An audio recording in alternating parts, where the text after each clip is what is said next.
Dad buys daughter a car for her birthday. Finds a touching letter from the previous owner.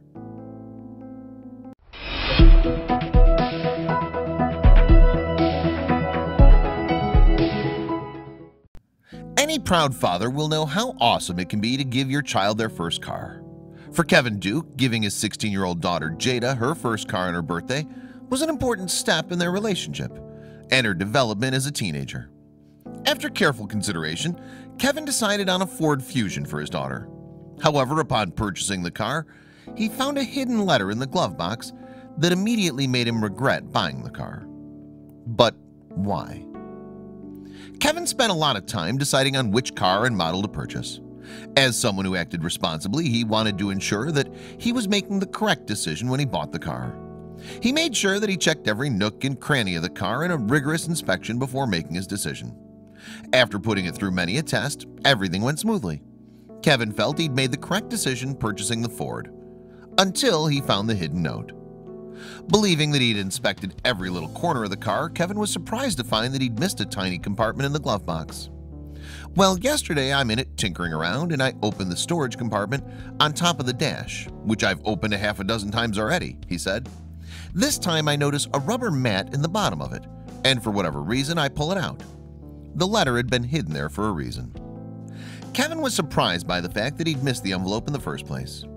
But the mysterious rubber compartment that it was hidden in was quite deceiving. He was curious as to what was hidden inside. He wondered why someone would try to hide it like that instead of just putting it in the glove box. Soon enough, Kevin started to examine the contents of the letter and was amazed by what he found inside. He was taken aback.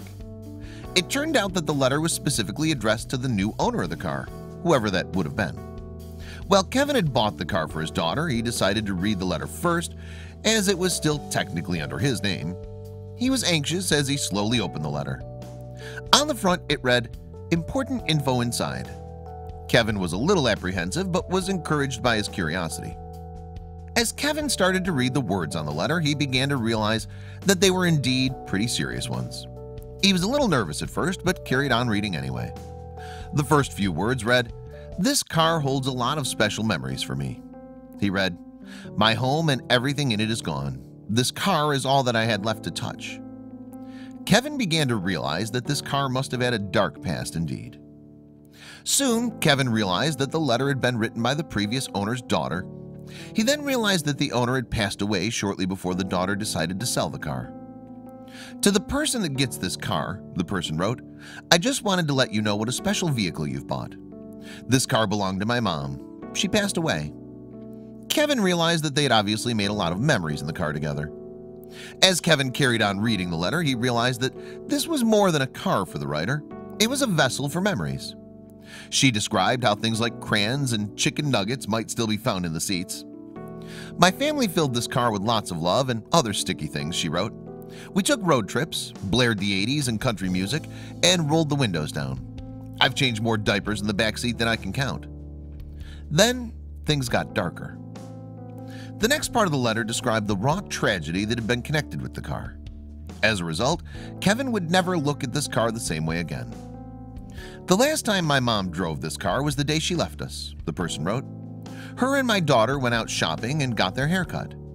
Kevin realized that he needed to know more about why the car was sold in the first place and did a little digging. After doing a little research, Kevin soon learned that the writer of the letter was a woman by the name of Sabrina Archie. As a proud mother, Sabrina experienced one of the worst tragedies that any mother could experience. It turned out that Sabrina had lost her mother, aunt, and 6-year-old daughter, Jensen, in a house fire. The terrible incident happened on February 25, 2015, and completely turned Sabrina's life upside down.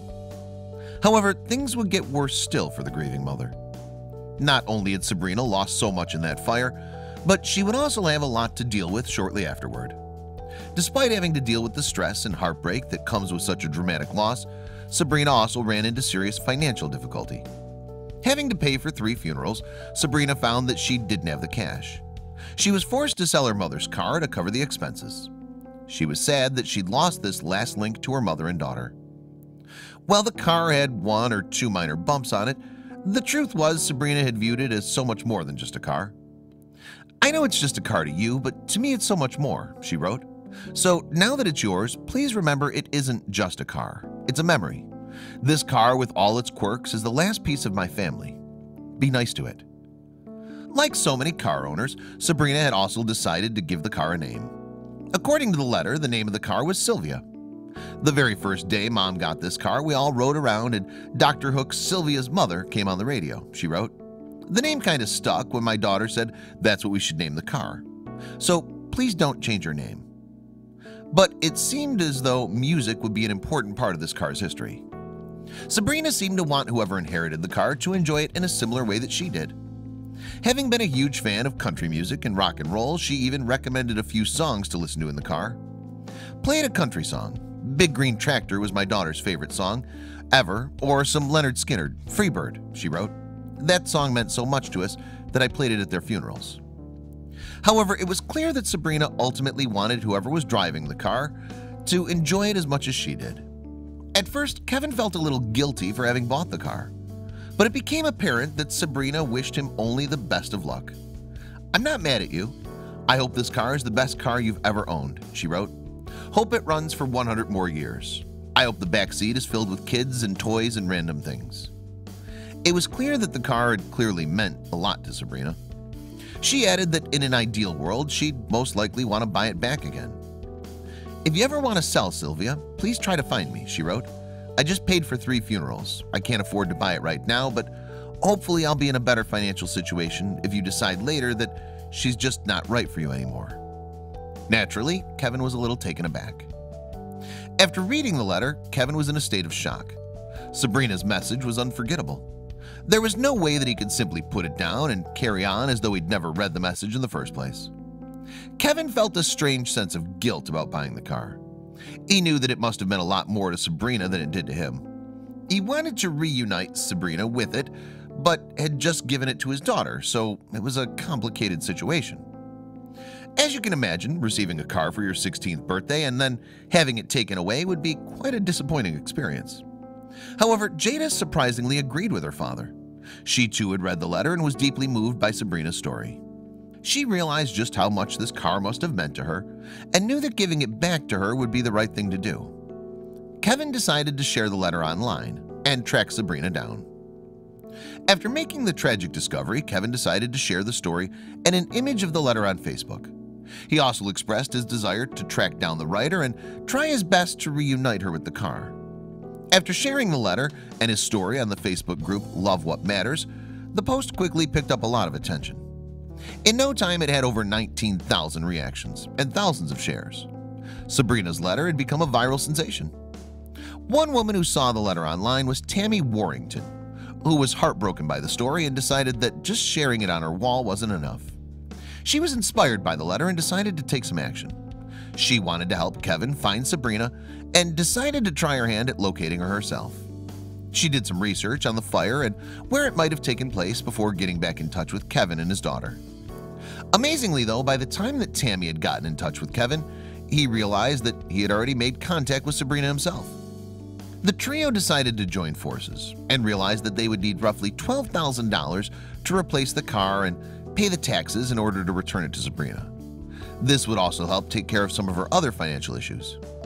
The group decided to turn to crowdfunding to help with raising the funds.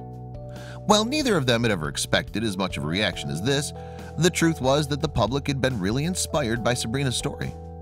Amazingly enough, only a few days after setting up the crowdfunding page, they'd managed to raise $3,500 toward the cause. After that, Sabrina was also approached by an Australian TV show called This Is Life Live, who wanted to share her story. Kevin also set up a fundraiser for Jada to get a new car as well. Thankfully, in the end, it seemed as though Sabrina would have her Sylvia back in her life. The fundraisers had been a success, and that meant that not only would she be able to get her car back, but could also cover a few of her debts. Thankfully, Jada also managed to get a new Ford Fusion, which she named Sylvia 2, in honor of Sabrina's family. Overall, it's a touching story that's touched the hearts of many, all thanks to Kevin's kindness.